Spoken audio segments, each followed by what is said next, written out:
Bueno, a ver, bienvenidas y bienvenidos a los seminarios CIRNAP. Hoy tenemos el placer y estamos muy agradecidos de tenerlos a Ángel, agrónomo y doctorado ha alcanzado todos los títulos posibles, digamos, es profesor titular de la Cátedra de Ecología en la Facultad de Agronomía, de la UBA en Buenos Aires, es investigador superior de CONICET, fue director de la Escuela de Doctorado en la Facultad de Agronomía y ha dejado una impronta muy grande allí también. Es actualmente director del IFEBA, que es el Instituto de Investigaciones Fisiológicas y Ecológicas aplicadas a la agronomía. Y bueno, ha formado decenas de profesionales que están distribuidos, científicos, profesionales de campo, distribuidos por todo el país y por el mundo, digamos, ha dejado una impronta muy, muy grande y la sigue haciendo. Y bueno, en mi persona en particular también ha sido una persona que yo he seguido mucho, que admiro mucho y de la cual aprendo constantemente. Está siempre súper ocupado, así que bueno, me puse muy, muy contento cuando Martín pudo decir dijo que sí, porque bueno, todas las tareas que tiene y por ahí lo difícil a veces que es poder encontrar este tiempo. Así que bueno, estoy muy agradecido y bueno, adelante Martín, muchísimas gracias. Muchas gracias, Lucas. El agradecido soy yo por la invitación y bueno, todos estamos ocupados, la verdad. A nadie le sobra tiempo, pero bueno, por suerte coincidimos en algún momento del año para hacer esto y yo estoy entusiasmado de poder contarles resultados de mi trabajo, del maestro trabajo, porque ahora les voy a contar quiénes participaron. Y por supuesto recibir aportes y preguntas de ustedes con mucho gusto cuando terminemos. Voy a compartir pantalla entonces. En un segundo. Ahí deberían estar viendo sin proyección y ahora debería estar proyectado. ¿Está bien ahí? Sí, perfecto. Bien. Entonces, primero, aclaraciones. Yo hablo, pero la verdad que el trabajo es, en primer lugar, de las personas que me acompañan aquí en la autoría. Tres son estudiantes de doctorado, Leandro, Facundo y Pedro. Y Martín Menéndez Jocós es estudiante de grado de agronomía y está haciendo su tesis, su trabajo final de grado conmigo. Y entonces la mayor parte de los resultados originales y algunos publicados que voy a contar aquí son obra de ellos y además ellos me ayudaron a preparar esta charla. Además, trabajan con nosotros relacionado a este proyecto estas personas con distinto grado de involucramiento, distinta historia, pero todas muy, muy relevantes para lo que voy a contar ahora.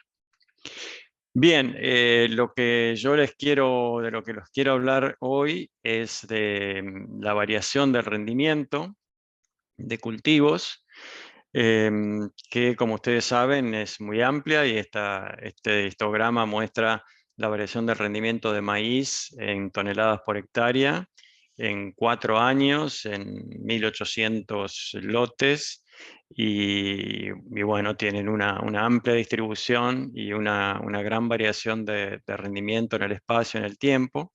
Esto es, como les dije, esa escala de lote, cada dato de esos 1850 es un lote, pero por supuesto la mirada se puede hacer a otras escalas también. Entonces lo que nos preocupa es esta variación y ahora les voy a explicar un poquito específicamente qué. Lo que nos gustaría es entender la variación de rendimiento con dos finalidades. Es decir, lo que yo les voy a contar hoy es esto bastante práctico y tecnológico. Lo que aspiramos es a tener herramientas que nos ayuden a explicar la variación una vez que ya ha sucedido y herramientas que nos ayuden a pronosticarla antes de que se defina, ¿no? Y entonces esto está ilustrado aquí con esta línea de tiempo a lo largo de la fenología de un cultivo de maíz, en donde hay un rendimiento final. Bueno, justo acá puse el rendimiento de soja, pero no importa.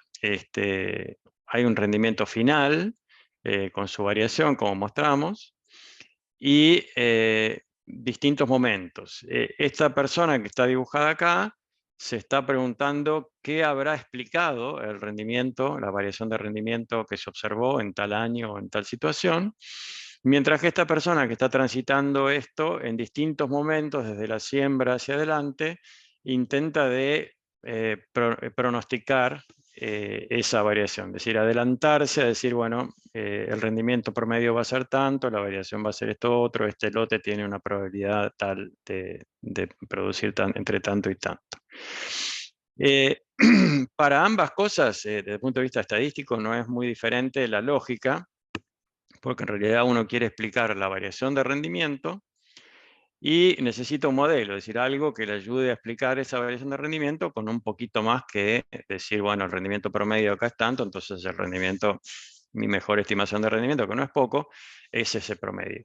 Pero uno intenta siempre mejorar esa capacidad de explicación si estamos acá y esa capacidad de anticipación si estamos acá. Lo que cambia en la posición es cuánto le muestro al modelo, que si le muestro datos de toda la campaña, estoy en esta situación porque tengo que esperar a que termine todo antes de poder generar el modelo, o si le muestro datos de etapas tempranas o etapas intermedias y el modelo es aceptable, yo puedo adelantarme y pronosticar el rendimiento. Esa es la idea general del problema que que les voy a contar acá y que estamos investigando en relación con este tema. Esto tiene relevancia a distintos niveles, distintos actores. Por supuesto, nos interesa la variación de rendimiento entre lotes, que es la más desafiante, tanto desde el punto de vista de la explicación como el del pronóstico. Es donde se manifiestan todas las pequeñas cositas que determinan que un lote rinda una cosa o rinda otra. Y obviamente a quienes le puede interesar eso es fundamentalmente a productores, asesores técnicos que están lidiando directamente con esa escala de decisión. Después está la escala de establecimiento, ya promedio, varios lotes de un mismo establecimiento, de una misma empresa localizada en un campo. Y eso también tiene más o menos los mismos interesados, pero también este tipo de información es demandada por otro tipo de actores que ya están mirando los volúmenes de producción, ya sea a nivel de grupo de establecimientos o de zonas o jurisdicciones políticas o inclusive a nivel regional o del mundo, como ustedes seguramente habrán visto, de escenarios de producción y ahora con la sequía la gente dice, bueno, va a haber tanto de pérdida, tanto de lo que fuera. Ya no es así un lote en particular, sino es a nivel más general. Y entonces, bueno, esto es un desafío enorme. Desde el punto de vista científico, esto es lo más complicado a nivel de lote, y después se van como promediando los errores y es un poco más fácil llevarlo a escalas más grandes. Tiene otras incógnitas, pero el rendimiento en sí no es tan complicado. Bien, entonces, ¿qué herramientas tenemos? Obviamente la gente puede ir al campo y estimar el rendimiento, ya sea con algunas medidas durante este proceso, de densidad de plantas, número de grano por metro cuadrado, etcétera, etcétera, ir arrimando in situ, midiendo cosas, que puede ser directamente sobre el rendimiento o que pone acá como proxies del rendimiento. Y obviamente datos ambientales, lluvias, niño, niña, temperaturas, heladas, etc. Sensores remotos, que es lo que yo voy a enfocar, imágenes satelitales básicamente, o podrían ser arriba de otros vehículos o sensores de mano, y modelos de simulación que toman en cuenta muchas de estas informaciones y generan procesos, simulan procesos que terminan dando el rendimiento. Y ninguna de estas mejor que la otra a priori, simplemente yo voy a hablar de sensores remotos porque es lo que estamos haciendo.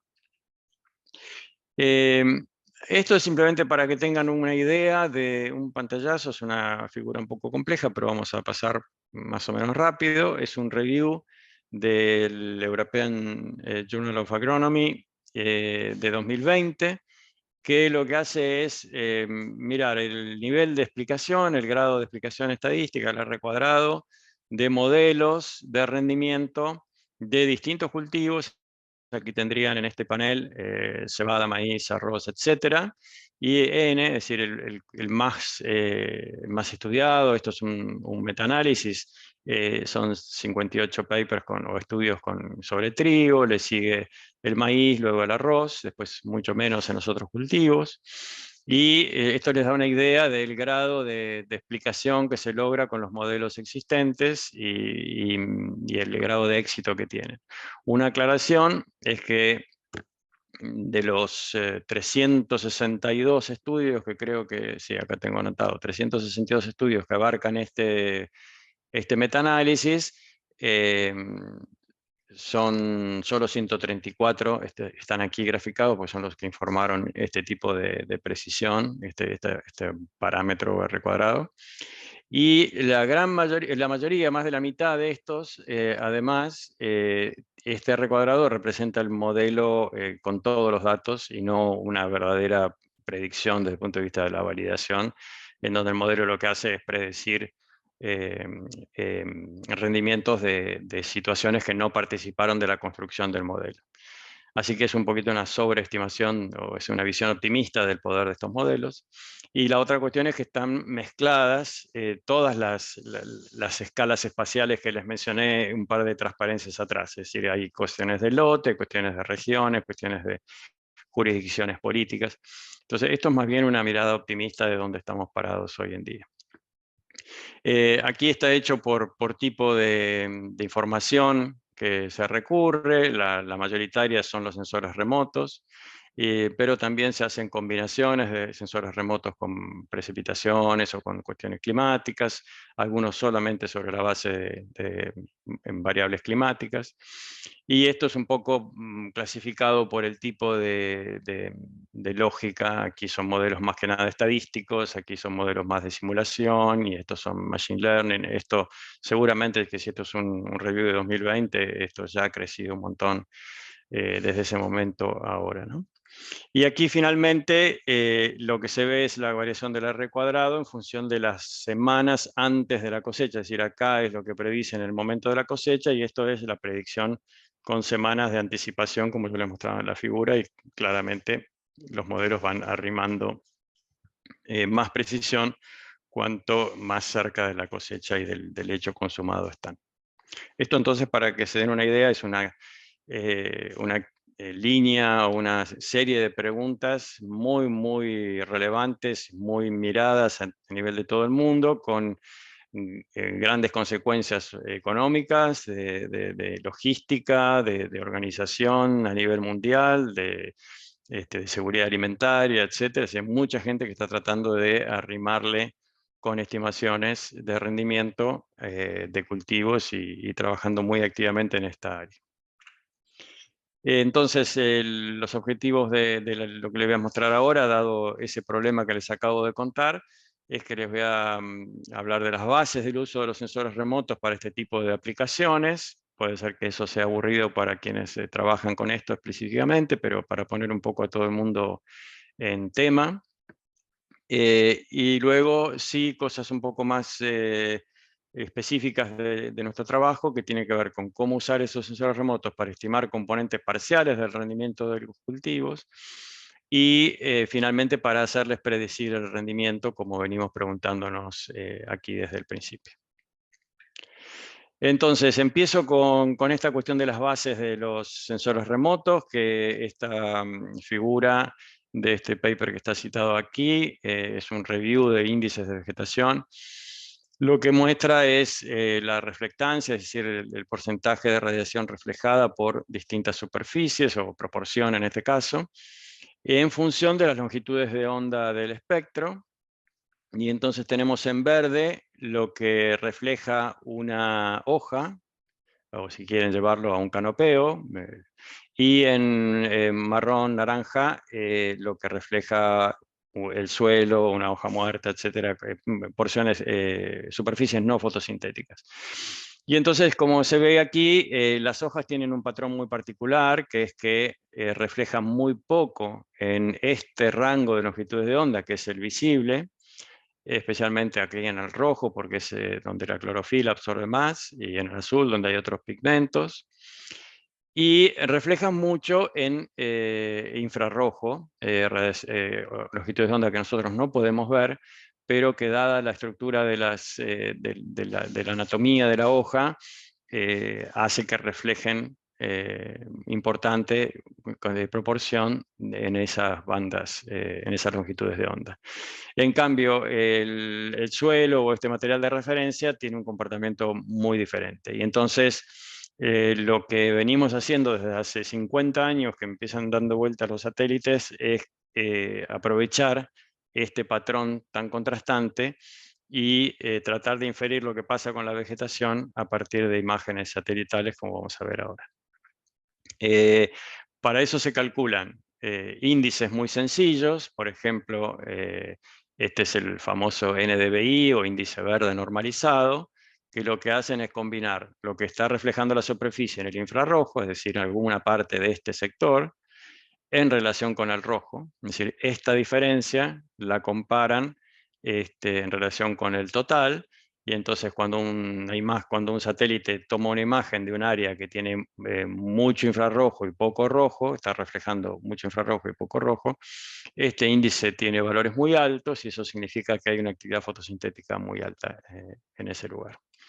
Y entonces, ya un poco más yéndonos al hardware, digamos, los satélites tienen distintos sensores, y entonces, por ejemplo, acá tenemos la misma figura que antes, pero lo que vemos, no importa esto de la transmitancia atmosférica, lo que simplemente les quiero mostrar es que cada satélite tiene distintos sensores que captan distintas porciones del espectro. Y entonces se pueden imaginar que el índice verde o el índice verde normalizado se calcula con algo de esta banda, con algo de esta banda, por ejemplo en Sentinel, y así con cada uno de estos. Y se calcula no solo ese índice, sino numerosas combinaciones de bandas que dicen algo o pretenden o esperan o se espera que digan algo sobre lo que está pasando con procesos biofísicos en la superficie. Eso es la base por la cual uno puede, a partir de una imagen, inferir cuestiones de la vegetación. Y esto sí es lo que les prometí antes de más la parte de los fierros, que son a lo largo del tiempo, desde el 70 hasta hoy, cómo ha ido creciendo la oferta de opciones en términos de imágenes que están asociadas a todas estas herramientas y asociadas a cuestiones que tienen que ver con la resolución, cuántas banditas tienen en el espectro, y la resolución espacial, en cuán pequeño es el píxel, es decir, la unidad que no dice nada dentro, sino que integra un área particular. Y entonces vamos desde más de 100 metros a menos de 10 metros y todo esto aumentando. Y bueno, no quiero entrar mucho en detalle, pero básicamente el mensaje es: la tecnología va ahí adelante, cada vez con más posibilidades, más tiempo de revisita, más resolución más fina, y más posibilidades de bandas del espectro como para que en el futuro tengamos para entretenernos con este tipo de herramientas. Entonces, estos son muchos datos, como se imaginarán. Muchas de estas cosas pasan todos los días con una resolución de, como dije, 10 por 10 metros, todo el planeta, imagínense lo que es eso. Y cada una de ellas tiene muchos datos para cada banda. Bueno, entonces, algunos optan por responder a este problema con este modelo que llamamos de caja negra. La literatura también usa esa expresión, que es, bueno, metámosle variables y ver qué pasa, sobre todo si tiene un número muy grande de casos para entrenar y predecir, y vamos directo a tratar de lograr un modelo eficaz en términos estadísticos, pero no muy útil en el sentido de entender qué es lo que está pasando atrás. No hay nada malo con eso, puede ser muy práctico, muy pragmático, pero es una opción, puede ser que sea la que finalmente termine todo el mundo usando. Nosotros, o lo que les voy a mostrar por ahora, porque no estamos para nada negados a esto, pero lo que hemos estado trabajando en los últimos años es un modelo diferente que tiene en mente, una aproximación diferente que tiene en mente un modelo específico de cómo los cultivos absorben radiación y la transforman en rendimiento.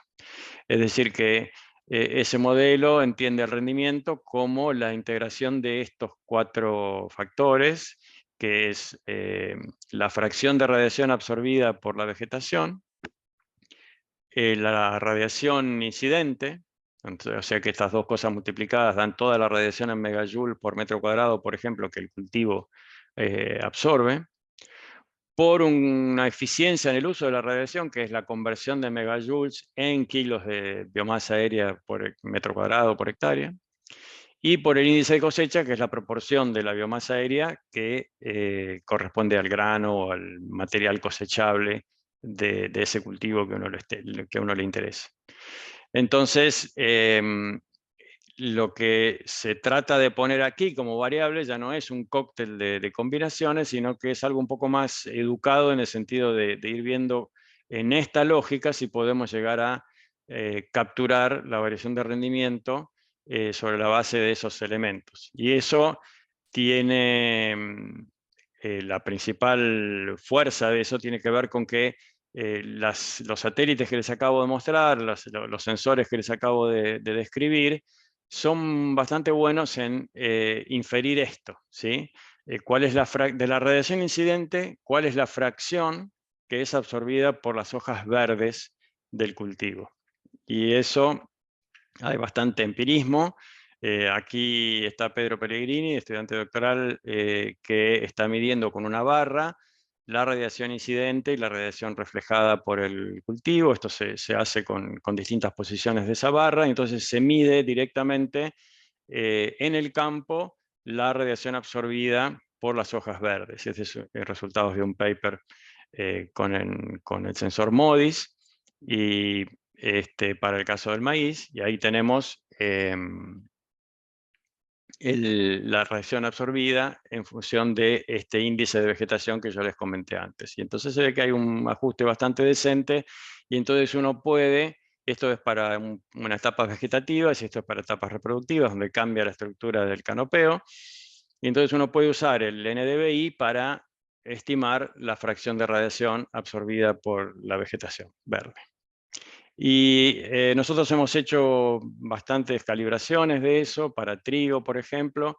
Estos son datos de Pedro Pellegrini, que ya están publicados. Esta es la fracción, de nuevo, de radiación absorbida por el cultivo, en función del NDVI de imágenes Sentinel, que tienen 10 metros de resolución. Y se ve que hay un muy buen ajuste. Uno puede usar esto para, sin ir al campo, sin nada, ver si uno sabe que hay en un lote hay trigo, decir cuánto está absorbiendo. Lo mismo para NDVI de MODIS, es otro sensor que anda dando vueltas hace más tiempo, que tiene una resolución más gruesa. Este es el mismo Sentinel, pero degradado a píxeles del tamaño de MODIS, y se ve que tienen modelos bastante bien ajustados. Y esto es un sensor de mano que directamente uno pone arriba del cultivo y le da el dato de NDVI. Y vemos que también con un modelo diferente, con un poco más de ruido, pero estos ya son píxeles mínimos, ¿no? Porque es un área de 1 metro de diámetro. Pueden estimar la fracción de radiación absorbida.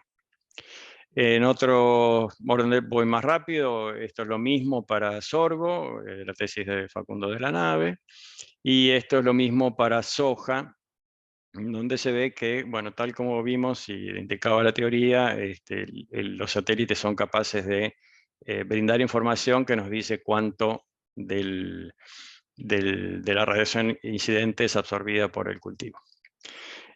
Obviamente, si recordamos el modelo, si multiplicamos este FA par, ¿sí? La fracción, la multiplicamos por la radiación incidente, que es una variable bastante fácil de obtener desde datos meteorológicos, tenemos la radiación que absorbe el cultivo, que es un dato no menor, es toda la captura de energía que ha hecho el cultivo, y entonces eso lo podemos relacionar con la biomasa aérea. Estos son datos de biomasa aérea a campo de lotes de trigo, en donde tenemos biomasa aérea cosechada en muestras por Pedro Pellegrini, y este es la radiación absorbida estimada con satélites de esos mismos lotes durante todo el periodo del cultivo, es decir, la radiación acumulada. Y entonces se ve que hay algún ajuste entre esos puntos, pero también hay una gran dispersión que es muy interesante, porque de alguna manera esa dispersión está hablando, y eso está indicado por el tamaño de estos puntos, de la eficiencia con la que en esos lotes se está convirtiendo la radiación absorbida en biomasa. Es decir, estos puntos grandes que están aquí arriba muestran que algunos lotes han sido más eficientes que otros, que estos más chiquitos que están acá abajo, en transformar la radiación absorbida en biomasa. Y esa fuente de variabilidad es muy interesante para lo que nosotros queremos entender. No voy a seguir con este tema, estamos esperando un poco más que avance la tesis de Pedro, pero lo pongo aquí porque es muy, muy relevante. Entonces, hasta ahora lo que tenemos es bastantes indicios ya teóricos y de otros sistemas y también comprobados en los nuestros, de que con imágenes satelitales se puede obtener bastantes buenas estimaciones de esto. Y entonces este es un candidato para poner aquí en esa lógica no de caja negra, sino de empezar a entender qué es lo que está pasando. Y entonces uno podría pronosticar y explicar a posteriori la variación de rendimiento a partir de esta variable, y después ver qué pasa, ¿no? Eventualmente los residuos de ese modelo podrían estar explicados por alguna combinación de estas dos cosas, o una de ellas, que serían variaciones en eficiencia, como vimos en la figura anterior de trigo, o variaciones del índice de cosecha, o ambas cosas. Entonces, lo que pasamos ahora es a un caso de eso, que tratamos de hacer con esta base de datos DATCREA, que es una base de datos que alguno de ustedes conoce, construida por productores que ingresan datos después de cada campaña. Y esta base es muy rica, tiene muchas columnas, cada fila es un lote en una campaña, y tiene muchísima información sobre los lotes, una información muy rica. Ahora, nosotros desde el punto de vista práctico, lo único que usamos de eso son estas dos que están marcadas en rojo, es decir, son la posición del lote en latitud y longitud, que es un punto que marca la persona que está a cargo de estos registros, puede ser el productor, un técnico, lo que fuera, y la fecha de siembra. Y con eso vamos a predecir el rendimiento, obviamente con las imágenes satelitales, ¿no? Pero desde el punto de vista de la base de ADCREA, solamente cada lote tiene su fecha de siembra y su posición en el espacio, bueno, y el año de la campaña, ¿no? Y obviamente usamos el dato de rendimiento para entrenar los modelos y un set de datos independiente para validarlos y ver cuán bien predicen. Y esto lo vamos a hacer con maíz. En caso particular, estamos trabajando con soja y con trigo también. Entonces, lo que buscamos es explicar el rendimiento, la variación de rendimiento, como arrancamos la charla, en función solamente con datos de fecha de siembra y ubicación. Y vamos a apuntarle a la radiación absorbida como candidato. Pero tenemos 1853 casos, que son variaciones del lote campaña. Cada una de ellas estaba marcada con un punto, no estaban estos rectángulos o polígonos amarillos. Eso lo hizo a mano Martín Menéndez Cocosto, esto es la tesis de grado de él que está en marcha. Lo hizo fotointerpretando imágenes satelitales y con el dato de la superficie del lote que sacó de DATCREA para arrimar bien lo que estaba haciendo. Y de cada uno de ellos se extrajo el índice verde normalizado de MODIS. Y aquí lo que ven estos especie de fideos son la marcha del NDVI, uno por cada lote. Los celestitos son los maíces que se siembran temprano. Para quienes no conocen, hay básicamente dos modelos de producción actualmente en Argentina, que se llaman maíz temprano y maíz tardío, que se siembra mucho más cerca del verano, que son estrategias para ubicar los estreses más probables en momentos más favorables para el cultivo. Y entonces, bueno, cada uno de esos lotes es monitoreado por el sensor MODIS y ese es el tipo de información que nosotros usamos. Eso, por el modelo que les mostré anteriormente de Gitelson, se transforma en FAPAR, en la fracción absorbida, y además con la fecha de siembra y datos de temperatura también de NASA, sacamos la fenología, es decir, sin dato de campo que tenemos, sino que a partir de la fecha de siembra y los grados día que se van acumulando con el dato de temperatura, predecimos o suponemos cuál es el estado fenológico de los cultivos a lo largo de las fechas que van transcurriendo aquí. Y entonces, con toda esta información, lo que tratamos es de explicar la variación de rendimiento, ya sea con todos los datos de FAPAR y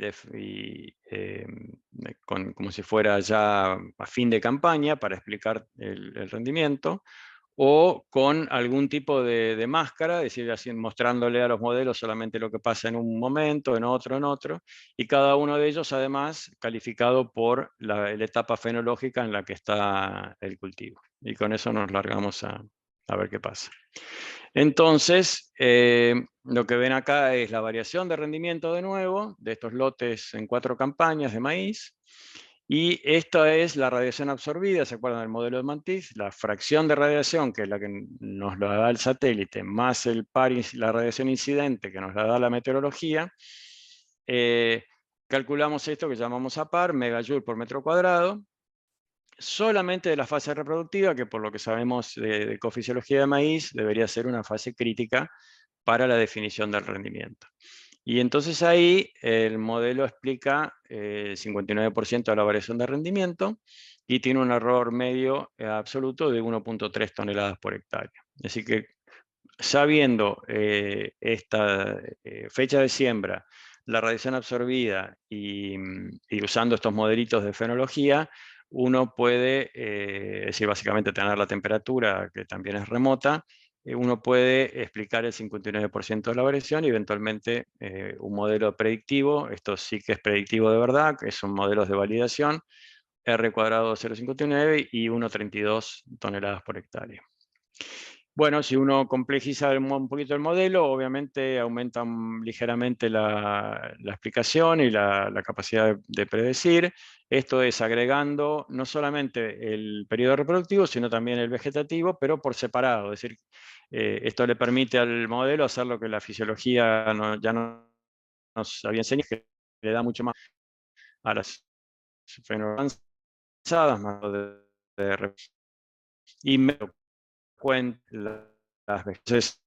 Esto es un poco, yo les mostraba al principio, cuando tenemos esa gran bifurcación del modelo de caja negra versus un modelo como este, que uno empieza a comprender un poquito qué es lo que está pasando, por qué es que uno puede explicar esto. Y obviamente tiene mucho para pensar en qué es esta variación, la variación no explicada, ¿sí? Porque uno dice, bueno, esto lo capturé, que es la radiación absorbida, lo que no estoy capturando, de acuerdo al modelo de Montiz, bueno, obviamente es el error en parte, pero de acuerdo al modelo de Montiz, parecería que los candidatos son eficiencia en el uso de la radiación y o índice de cosecha. Entonces, eso es informativo en sí mismo, ¿no? Bueno, un poquito abusando de la caja negra, una cosa que hicimos fue ver si por región CREA los modelos diferían. Y efectivamente difieren. Y entonces, ¿qué es la región CREA? Bueno, son estas divisiones y entonces es una combinación ya caja negra de condiciones ambientales y de manejo que no podemos comprender por lo menos fácilmente, pero que contribuyen a una buena parte no solo del rendimiento, sino de cuánto del rendimiento es explicado por la radiación absorbida, y por eso levantan el R cuadrado 0,73, que si se acuerdan de aquella primera figura que les mostré de los R cuadrados de todo el mundo, ya es un número bastante interesante en términos de explicación de rendimiento. y un error de 1 tonelada por hectárea en promedio.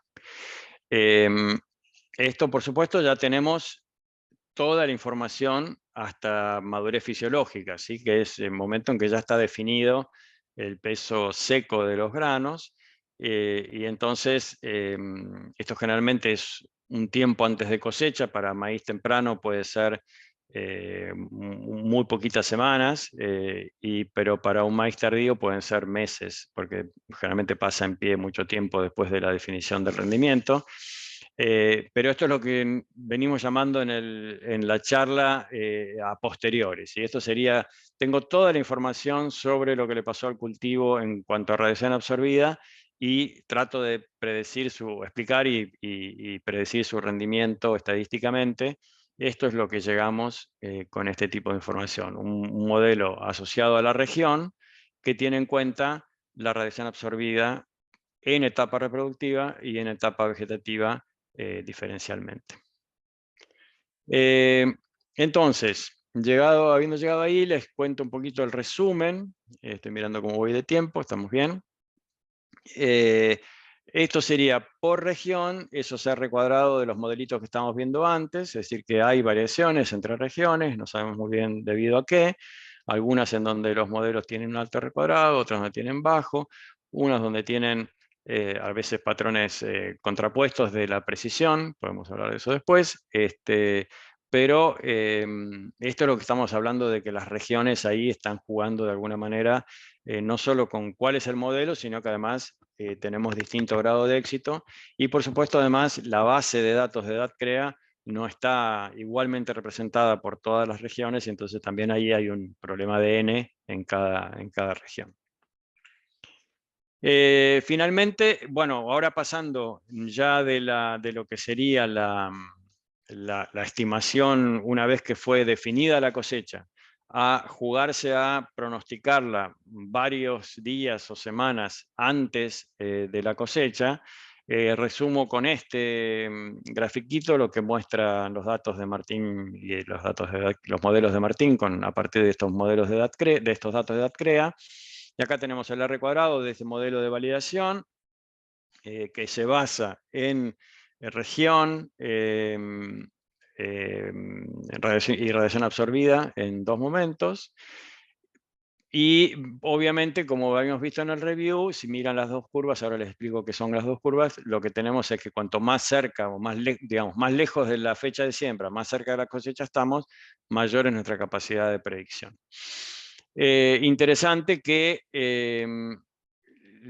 como les mostré antes, en ningún momento, para hablar de la situación de madurez fisiológica ya avanzada, les hablé de que había un modelo para maíz tardío y un modelo para maíz temprano, pero eso sí empieza a adquirir relevancia si uno quiere pronosticar el rendimiento con información parcial. Es decir, si lo quiere hacer muy temprano, es mucho mejor contar, decirle al modelo, esto se trata de un maíz temprano o esto se trata de un maíz tardío. Bien, para aterrizar un poco, los llevo finalmente a un ejemplo concreto de cómo funcionaría esto, porque como les dije al principio, la finalidad de todo esto es bastante tecnológica, y entonces, ¿qué nos estamos imaginando a partir de esta tesis de grado? Y nos estamos imaginando de algo que podría significar que alguien en tiempo real puede seguir una serie de lotes y eventualmente escalar las predicciones a otro nivel. Y entonces, este es un caso de un productor. Cada uno de ese productor o ese establecimiento marcó lotes particulares, y nosotros lo que hacemos es dibujar esos lotes y superponerle esta grilla, que son los píxeles MODIS, que tienen 5 hectáreas cada uno, y de esos píxeles extraer la marcha del índice verde normalizado, como les mostré. Aquí en tonos más rojizos, cobrizos, están los maíces tempranos, y en tonos más pálidos, más grises, en tonos de grises, están los maíces tardíos de este establecimiento. Eso se transforma en FAPAR, y eso se transforma en APAR o radiación interceptada, en megajoules por metro cuadrado. Y entonces lo que podemos hacer es que esos modelos vayan prediciendo en tiempo medianamente real, solamente el tiempo que demora uno en procesar las imágenes, lo que sería la predicción del rendimiento. Esperen que estoy cambiando el puntero. Ahí está. Básicamente lo que estábamos haciendo es que con cierta periodicidad hacemos un informe de lo que para nuestro modelo va a ser el rendimiento de ese cultivo, de cada lote, en cada, creo que acá está dicho cada 15 días o cada 30 días. Y obviamente, bueno, al final de madurez fisiológica termina siendo una predicción. Si empezó con casi nula información, básicamente el promedio y alguna idea de si era maíz temprano o tardío, y después va prediciendo a partir de lo que va ganando de información en términos de radiación absorbida a lo largo del cultivo. En los primeros momentos solo tiene la parte vegetativa y en algún momento empieza a incorporar la reproductiva. ¿Cuán acertados son estos modelos? Y bueno, acá tenemos básicamente lo mismo, pero está codificada la predicción en 3 colores. Cuando el punto es verde, dice, bueno, esta predicción tiene un error de menos de 1 tonelada por hectárea de lo que fue realmente el rendimiento de ese lote. Cuando es amarillo, tiene un error de entre 1 y 2 toneladas por hectárea.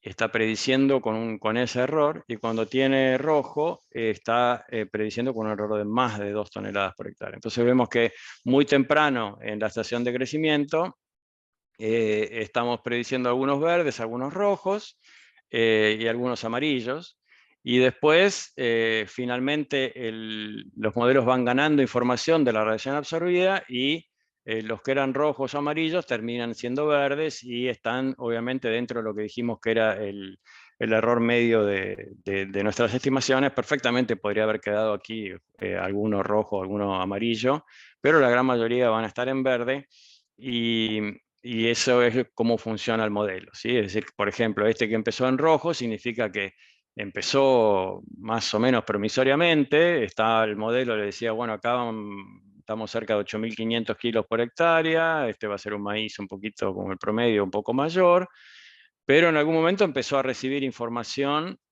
satelital de que las cosas no iban tan bien. Además, acá empieza a tomar mucho peso lo que está pasando con la radiación absorbida en las etapas reproductivas, y entonces empieza a caer la estimación de rendimiento, a caer, y finalmente encuentra lo que fue aquí con 30 días, o no me acuerdo bien cuánto es el periodo que estamos acá, acá serían 130 días de diferencia, estos serían 15. 15 o 20 días antes de la madurez fisiológica ya se puso en verde, ¿sí? Y algunos no, algunos de entrada ya venían como venían y terminaron como se esperaba, y teníamos estimaciones tempranas muy, muy aceptables también. Eso entonces, los lotes de un establecimiento. Si lo llevamos a una escala un poquito más gruesa, ¿se acuerdan de una de las primeras diapositivas que les mostré? Bueno, ahora ya no me interesa cada lote, sino que lo que me interesa es a nivel establecimiento, ¿cuánto es el rendimiento promedio? Que de alguna manera, si uno tiene la cabeza de un productor, puede no interesarle especialmente cuánto va a ser el rendimiento de cada lote, sino, bueno, en promedio, cuánto es el rendimiento, lo multiplico por la superficie que tengo y ese es el volumen de rendimiento de producción que voy a tener. Y bueno, entonces ahí lo que estamos haciendo es trabajando con varios lotes y los estamos promediando en su predicción y en su realidad.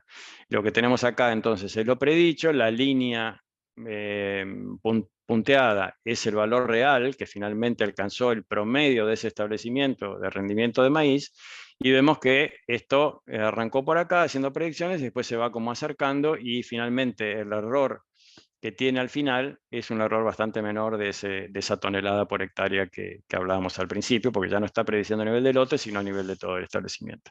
Esto al contrario fue de menos a más, evidentemente arranca acá con valores promedio y después empieza a ganar información de que este 2018-2019 fue un año especialmente favorable en este establecimiento, y los lotes se van arrimando, y acá por alguna razón se vieron demasiado optimistas los modelos y terminaron estimando un poquito más de rendimiento, pero mucho menos de una tonelada de error de lo que es el rendimiento promedio total. Y así lo mismo, ¿sí?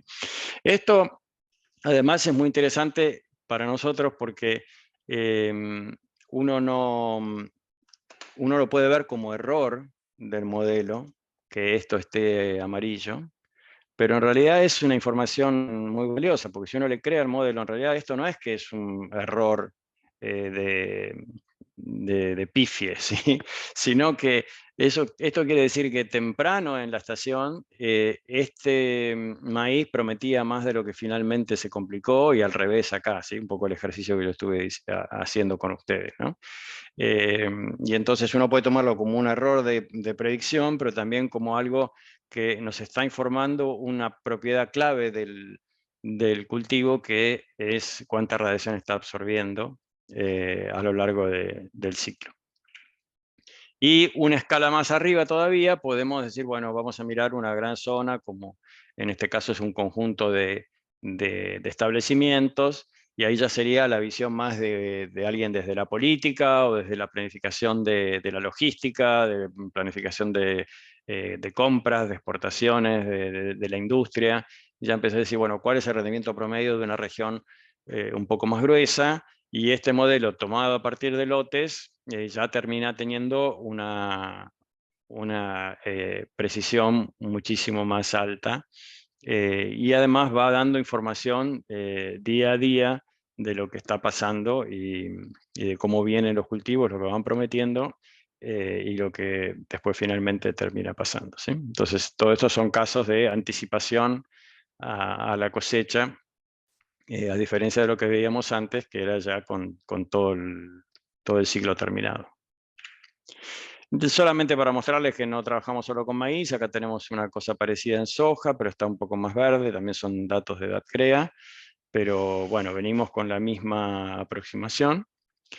Y si volvemos a la situación del estado del arte, lo que tenemos es que nuestros R cuadrados, nuestros modelos están medio como estos puntos rojos acá, estamos bastante bien en relación con lo que venía pasando en la literatura, sobre todo si resaltamos que nuestro trabajo es a nivel de lote, que para muchos de estos casos se tiene una anticipación a la cosecha, y que además nuestros R cuadrados son R cuadrados de validación y no de todos los datos que construyeron el modelo. Entonces, en definitiva, lo que conté es que contamos con modelos para convertir los índices de vegetación en fracción de radiación absorbida por tejidos verdes. Y conociendo la fecha de siembra y la ubicación del lote, se puede explicar y pronosticar el rendimiento a partir de imágenes satelitales. Y esto sirve para anticipar rendimientos, si estamos acá, y para analizar campañas, si estamos aquí. Muchísimas gracias. Bueno, muchas gracias, Martín. Súper interesante. Ahí ahora tenemos un espacio para preguntas. La gente que tenga preguntas puede escribir en el chat. No pueden hablar porque esta es una versión de Zoom para conferencias, pero sí pueden escribir en el chat y ahí vamos leyendo las preguntas. Y mientras escriben preguntas, Martín, vos, ¿cómo te imaginás la implementación de estos modelos? Digamos, ¿en una aplicación de teléfono móvil o a través de Sí, qué?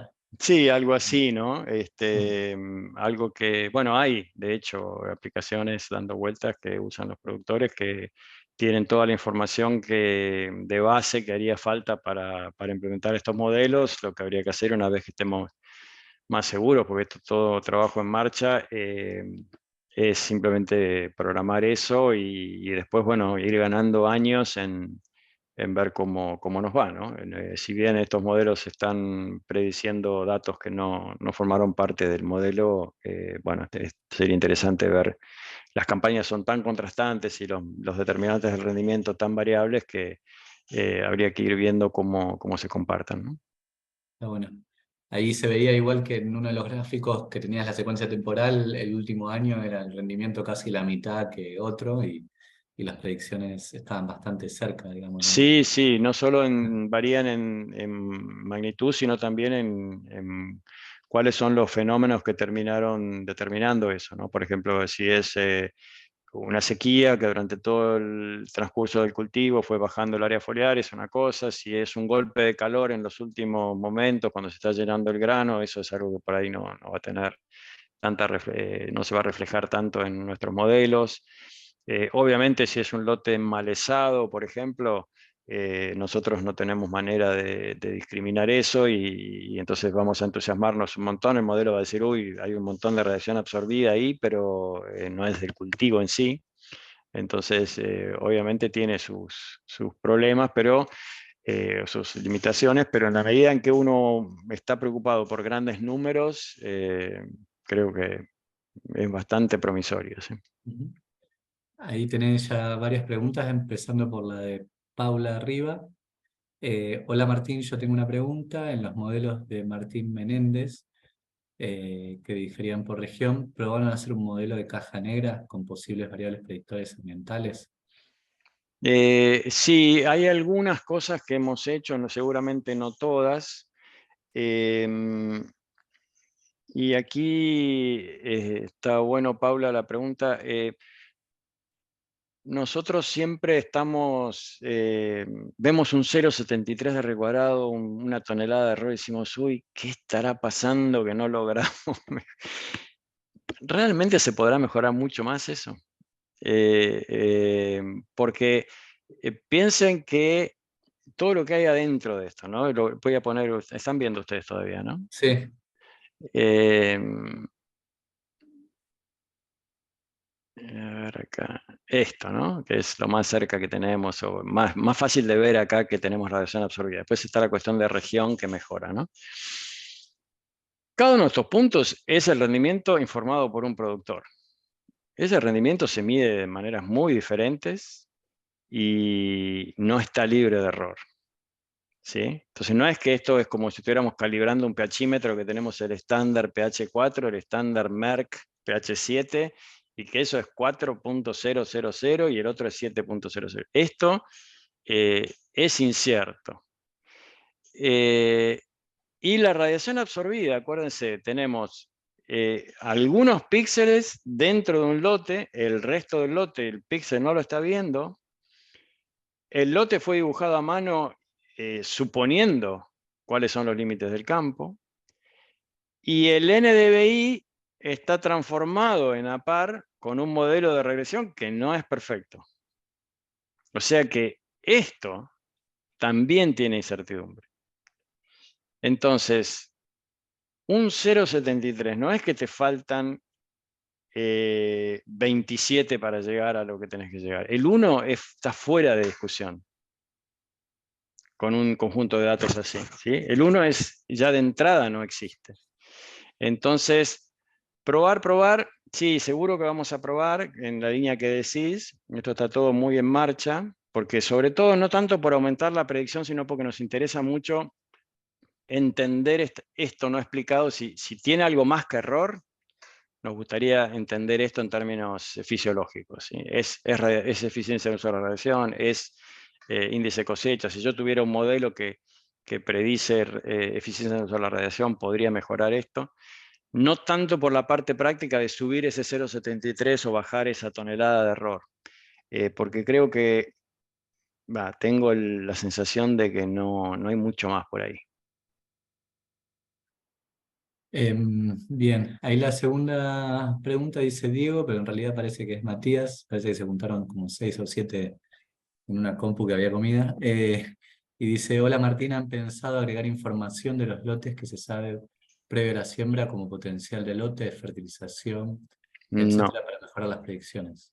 no, se podría. Está dentro también un poco en lo que le respondía a Paula. Seguro que son variables candidatas. Por ahora no lo hicimos, un poco porque estamos en esta etapa muy preliminar.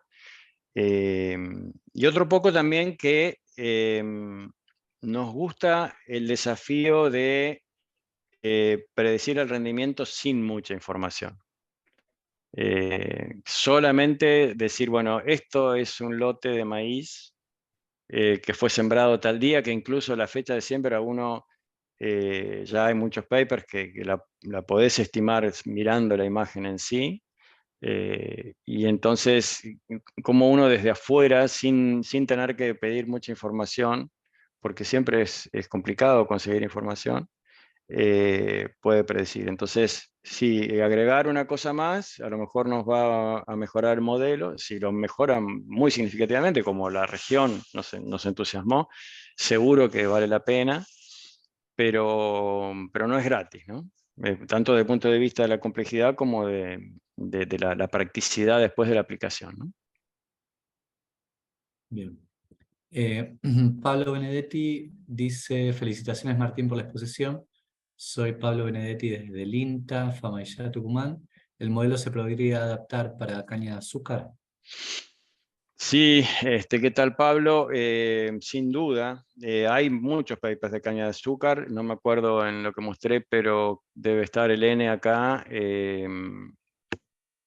Es uno de los cultivos que aparece con bastante frecuencia acá, Sugarcane 9 tiene más que la soja, por ejemplo, en este review. Y lo que tiene de lindo la caña de azúcar es que se parece un poco más, bueno, yo vengo de los forrajes, ¿no? Mi ingreso a los cultivos es muy reciente en términos de lo que es una carrera científica.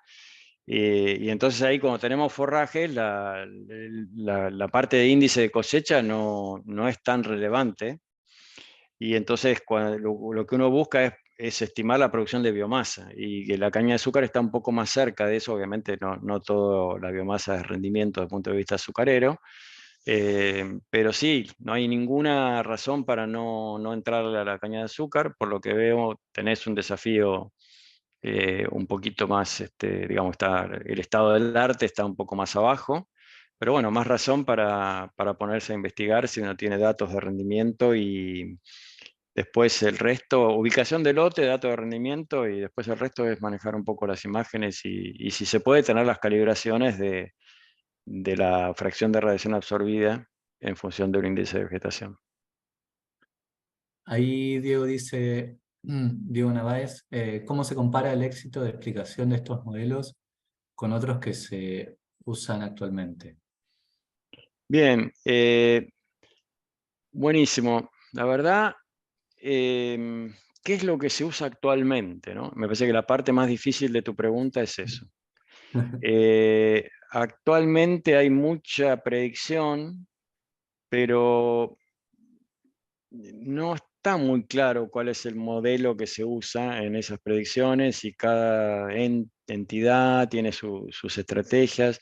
A nivel mundial, digamos, cuando se está tratando de hacer integraciones globales, se usan imágenes satelitales, pero finalmente hay una componente de opinión de experto que influye mucho en esas estimaciones. Básicamente la consulta a personas que están en territorio y que venden insumos o que están en algún nivel de la parte de comercialización o lo que fuera, que saben de recorrer y lo que sea, bueno, va a estar por pasar esto, ¿sí?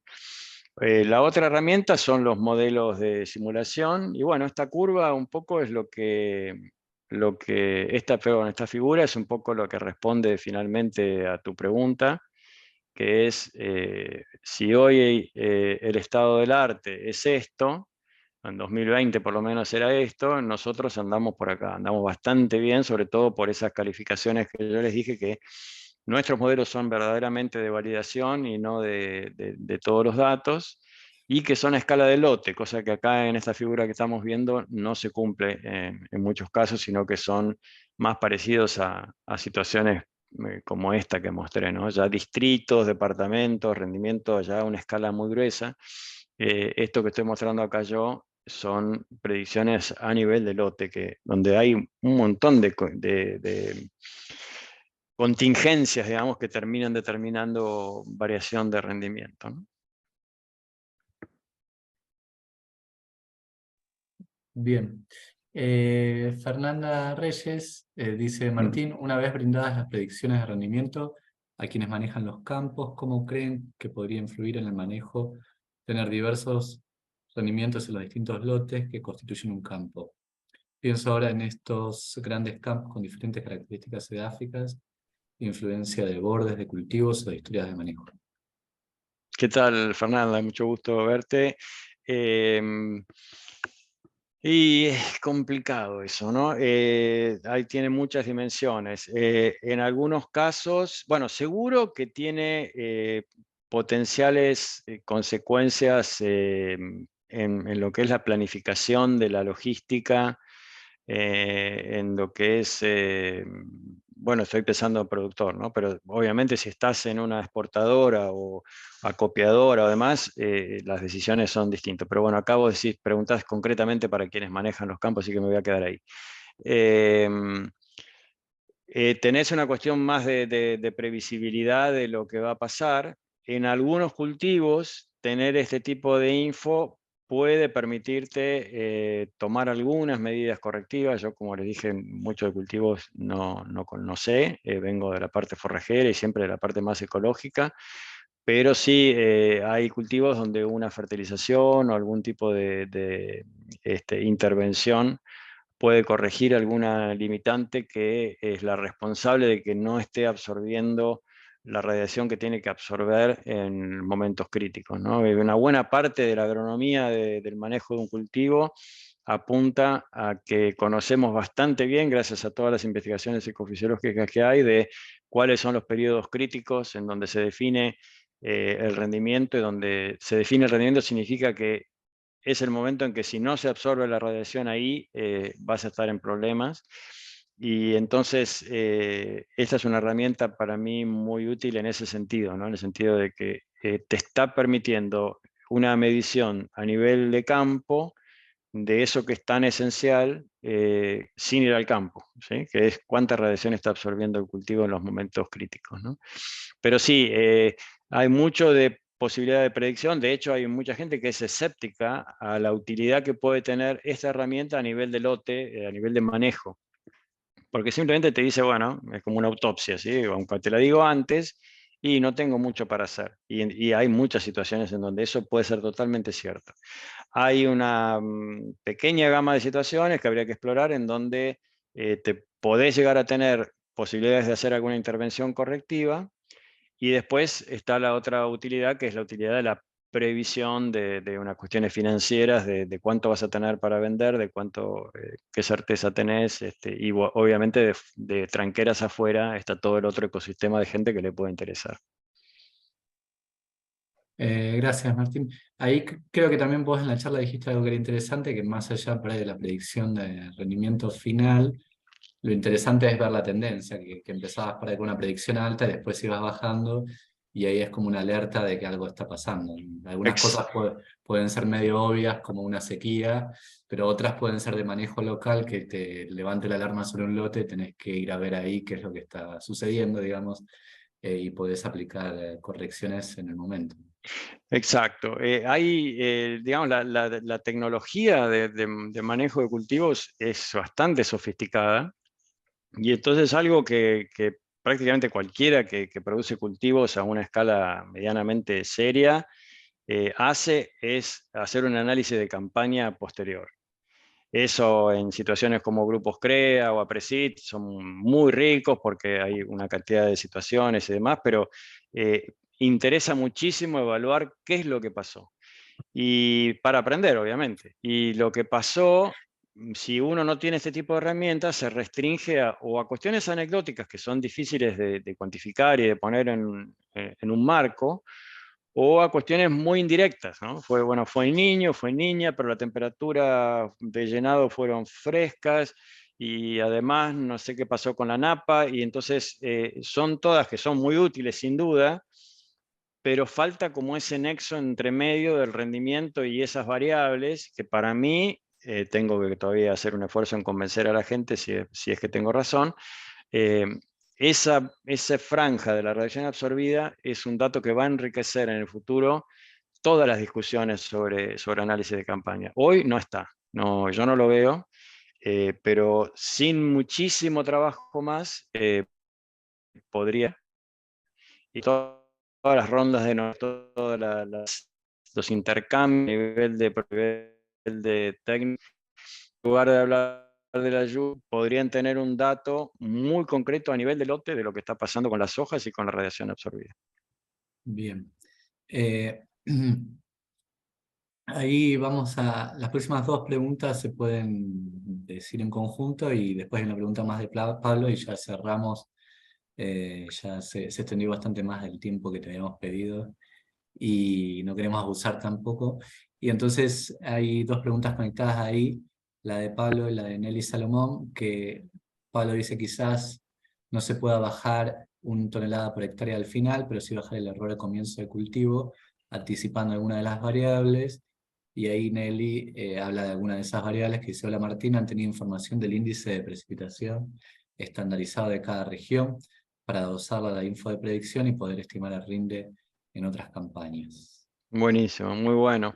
No hemos probado eso todavía y lo que dice Pablo, ahí le contesté a Neri, perdón, lo que Ah, dice Pablo, sí, han mejorado muchísimo todos los pronósticos de semanas o cuestiones así de esa escala en cuanto a meteorología y entonces sí, una futura generación del modelo podría incorporar algún tipo de escenarios, eso lo hemos trabajado para la parte forrajera, es decir, bueno, tenemos esta proyección de la productividad si las condiciones son promedio, pero si las condiciones son más que el promedio en cuanto a precipitación o lo que fuera, eh, predecimos esta otra productividad. Y sí, por lo menos en teoría tenés toda la razón, Pablo, habría que probar. y la última de Pablo Jonicoin dice, Martín, ¿qué pensás sobre el hecho que en el metaanálisis pareciera que los modelos estadísticos son más precisos que los de Machine Learning? No lo he pensado para nada, Pablo, así que lo pensamos juntos. No, es muy chiquito el N de Machine Learning, creo que era 11, y eso está muy, muy en pañales. No tengo una explicación, la verdad. Es probable que esas cosas hayan sido más viejas. Si esto es 2020, supongo que el metaanálisis lo habrán hecho en 2019. Imagino bueno, que son los primeros intentos con Machine Learning, probablemente con poco dato para entrenar, pero no tengo como se nota, no tengo una buena respuesta para darte. Bueno, Martín, después hay varias felicitaciones y una aclaración que se ve que también ahí Pablo está compartiendo compu y preguntan más, hay más de un Pablo ahí también. Bueno, son todas preguntas de tal. Así que, bueno, muchísimas gracias nuevamente. Y ahí, bueno, están en contacto. Esta presentación va a quedar grabada y va a haber un link a YouTube, así que también eso es algo que eventualmente queda a disposición para que lo usen por allá y bueno, y para la gente que no pudo venir, va a estar a disposición ese link con la charla. Así que bueno, muchísimas gracias. Bueno, muchas gracias a vos de nuevo, Lucas, a Kimei por toda la organización y bueno, y a todos quienes estuvieron allí y por las preguntas y el aguante. Muchísimas gracias. No dejé mi mail, pero bueno, no debe ser muy difícil de buscar por ahí. O le preguntan a Lucas, cualquiera que me quiera escribir, podemos conversar. Abrazo. Gracias.